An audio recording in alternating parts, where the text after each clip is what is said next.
எங்கள் காவலாம் சூசை தந்தையின் மங்களங்கள் எங்கும் சொல்லி இங்கு பாடுவோம்.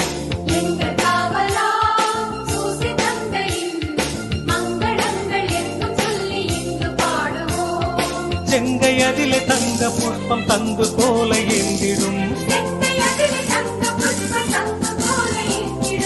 எங்கள் காவலாம் சூசை தந்தையின் மங்களங்கள் எங்கும் சொல்லி இங்கு பாடுவோம். எங்கள் காவலாம் சூசை தந்தையின் மங்களங்கள் எங்கும் சொல்லி இங்கு பாடுவோம்.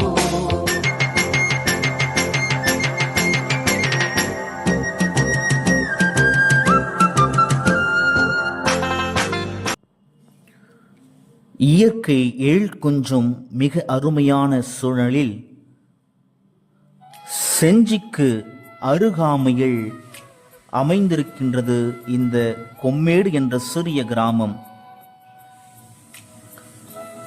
இவ்வூரின் பெயர் விளங்க காரணமாய் அமைந்திருப்பது இவ்வூரின் ஆலயம்.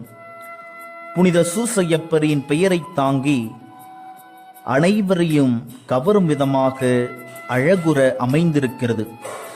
கொம்மேடு புனித சூசையப்பர் ஆலயம் 25/3/1970 அன்று பழம்பெரும் பங்கான அணிலாடி பங்கிலிருந்து பிரிக்கப்பட்டு தனிப்பங்கானது.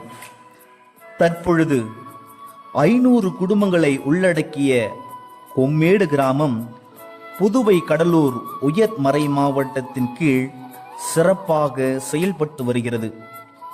நெற்றி வேள்வை நிலத்தில் சிந்த பாடுபட்டு உழைக்கும் இவ்வூர் மக்கள் தினமும் காலை 6 மணி திருப்பலியோடு தங்கள் வேலைகளை இனிதே தொடங்குகின்றனர். ஒவ்வொரு ஆண்டும் ஏப்ரல் 23ஆம் தேதி மிக விமர்சையாக கொடியேற்றப்பட்டு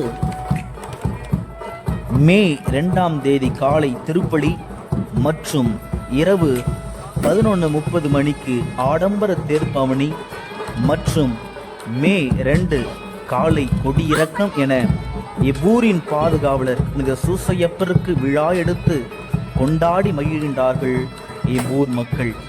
எனவே புனித சூசையப்பரின் பரிந்துரையை நாட கொம்மேடு வருவோம். புனித சூசையப்பன் வழியாக இறை ஆசிரை பெற்றுச் செல்வோம். புனித சூசையப்பரே எங்களுக்காக வேண்டிக் கொள்வோம்.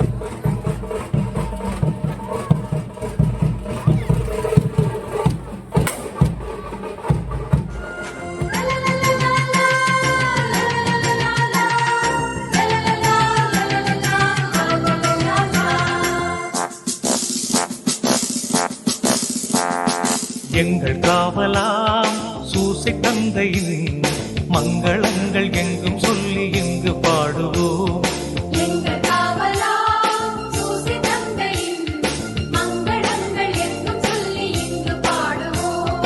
செங்கை அதிலே தங்க புஷ்பம் தங்கு போல ஏந்திடும் எங்கள்